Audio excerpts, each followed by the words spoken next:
Hello everybody, मैं Sujit sir. कैसे हैं आप सभी फ्रेंड्स?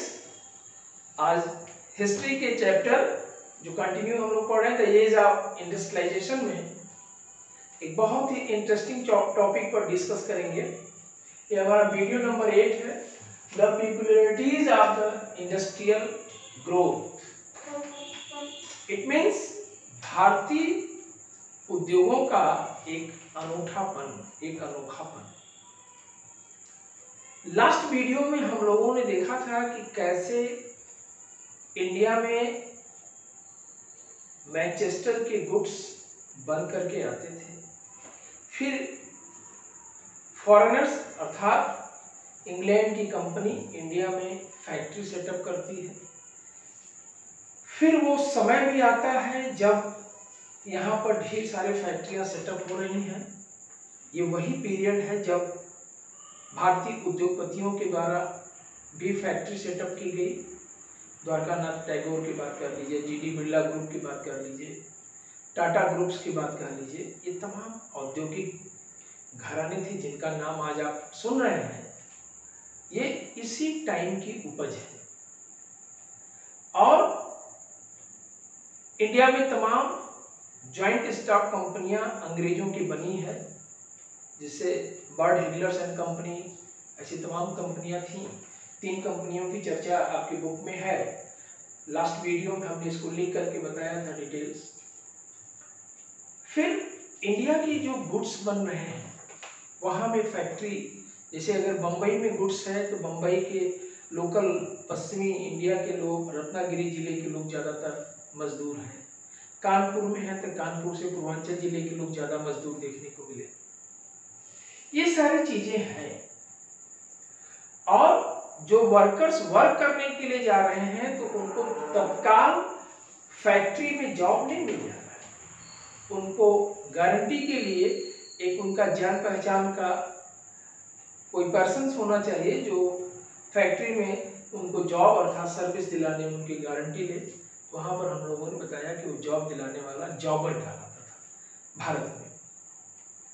अब यहाँ पर इस वीडियो में हम इस बात की चर्चा करेंगे, the popularities of the industrial growth, भारतीय उद्योगों का अनूठापन, भारतीय उद्योगों का लगाव खासतौर से किन उद्योगों में था, किन उद्योगों का व्यापार वो ज्यादा करते हैं, किसमें उनका इंटरेस्ट ज्यादा था।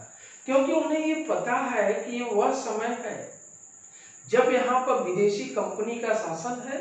अब विदेशी कंपनी की फैक्ट्री भी हमें कंपटीशन दे रही है, उसकी पावर भी है, इकोनॉमिकल पावर भी है, पॉलिटिकल पावर भी है और हम कंपटीशन में कहीं न कहीं स्टैंड नहीं कर पा रहे हैं। तो ऐसे में आप देखिए कि शुरुआती दौर के जो औद्योगिक कंपनियां हैं, जो विदेशी कंपनियां हैं, जिनको हम यहाँ लिखे हैं यूरोपियन मैनेजिंग एजेंसीज, तमाम मैनेजिंग एजेंसीज हम लोगों ने लास्ट वीडियो में देखा था। 3 वीडियो का उसमें चर्चा था। ये आप बताइए, हमने पढ़ाया है, आपसे उम्मीद करते हैं आप इसे कमेंट सेक्शन में लिख कर बताइए कि वो कंपनियां कौन थी विदेशी जिनकी चर्चा आपकी बुक में है। जैसे बर्ड एंड ह्यूगलर्स एक कंपनी है, और कंपनियों का नाम आप बताएं। इनका एक कुछ स्पेशल उद्योगों में इन्वेस्टमेंट था।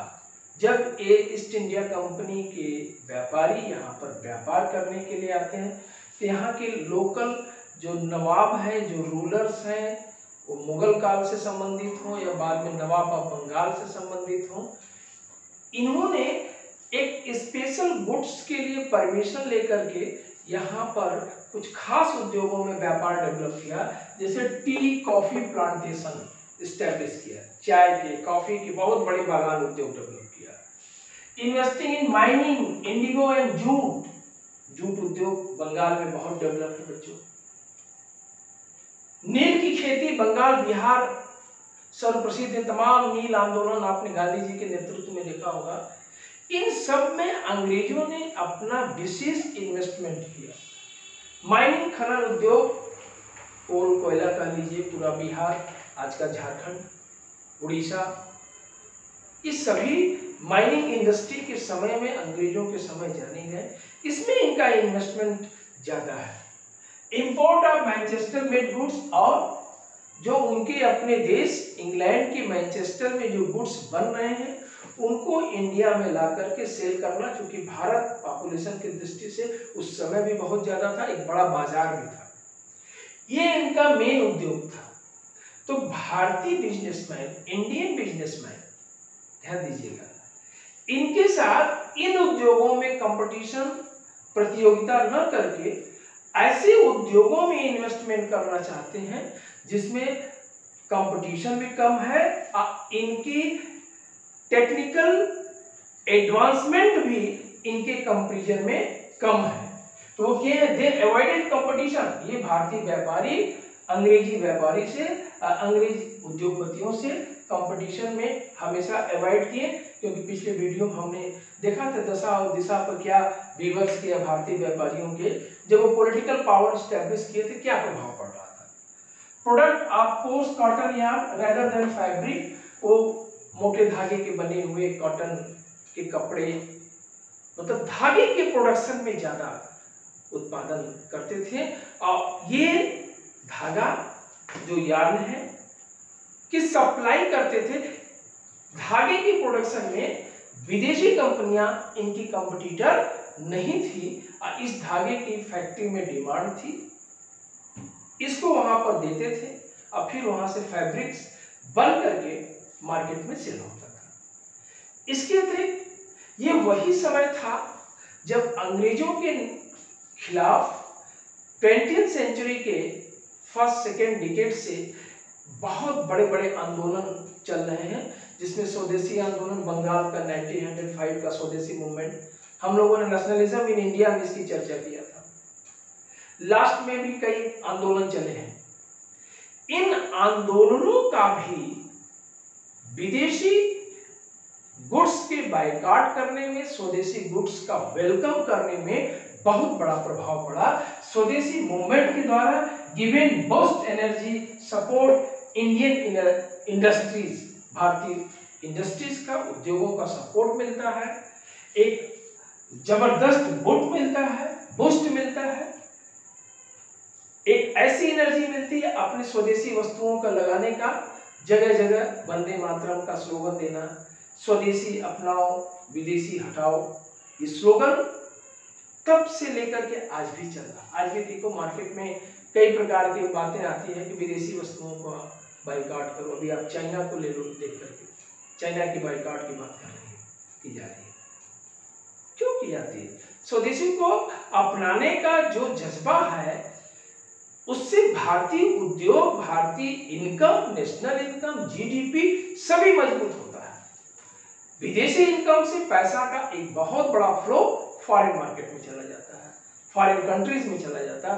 और अपने देश में स्वदेशी उद्योगों को बढ़ावा देने से न केवल देश आत्मनिर्भर बनता है, स्वदेशी लोगों को रोजगार मिलता है, बल्कि स्वदेशी इनकम भी बढ़ता है। इस स्वदेशी मूवमेंट ने नेशनलिस्ट पीपुल को अवेयरनेस किया, राष्ट्रवादी लोगों में जागरूकता आई। To boycott foreign cloth, foreign goods, विदेशी कपड़ों का जगह जगह बाइकआउट हो रहा है, उसकी होली जलाई जा रही है, लगातार आप राष्ट्रवादी आंदोलन में देखते आ रहे हैं। और चरखा, गांधी जी का उद्योग जो लोगों को आत्मनिर्भर होने का बहुत बड़ा ताकत देता है, न केवल बुनकरों का, हर भारतीय के घर चरखा से कपड़ा का काटा जाए, वह न केवल आत्मनिर्भर बने बल्कि रोजगार प्राप्त करे, स्वदेशी वस्तुओं को बढ़ावा मिले, उनके अंदर राष्ट्रवाद का जबरदस्त सपोर्ट मिले। ये सारा कुछ इस इकोनॉमिकल कंडीशन में चल रहा। तो स्वदेशी प्रोडक्ट कैप्चर द मार्केट, धीरे धीरे स्वदेशी वस्तुएं यहाँ बनने लगी, उसकी फैक्ट्री में, इंडिया के फैक्ट्री में स्वदेशी गुड्स बनने लगे, हाथों से बनने लगे।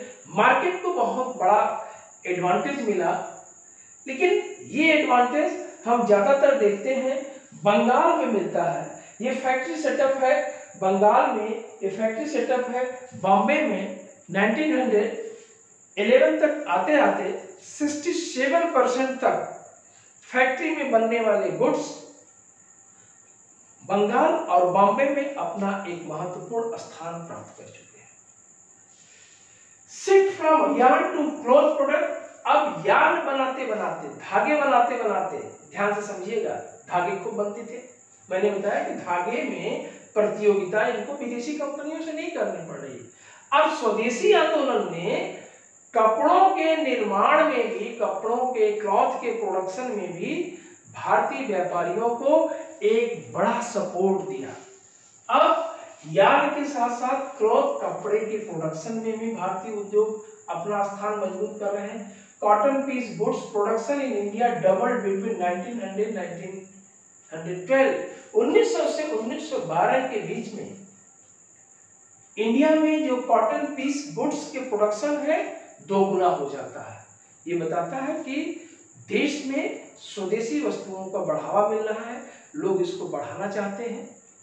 अब चाइना से जो गुड्स आते थे, अब चाइना से भी गुड्स आना कम है। ये दौर है 1906 से 12 के पीरियड में।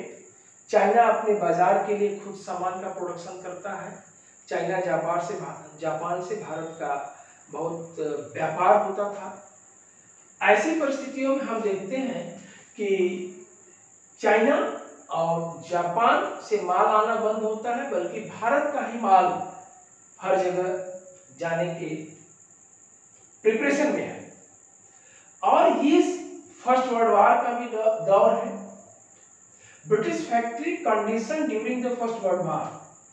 ये जो फर्स्ट वर्ल्ड वॉर है, प्रथम विश्व युद्ध जो 1914 टू 1918 तक लड़ा गया, इसमें अमेरिका, ब्रिटेन, जापान, चाइना सभी देश जो साम्राज्यवादी ताकतवर देश है इस युद्ध में इन्वॉल्व है।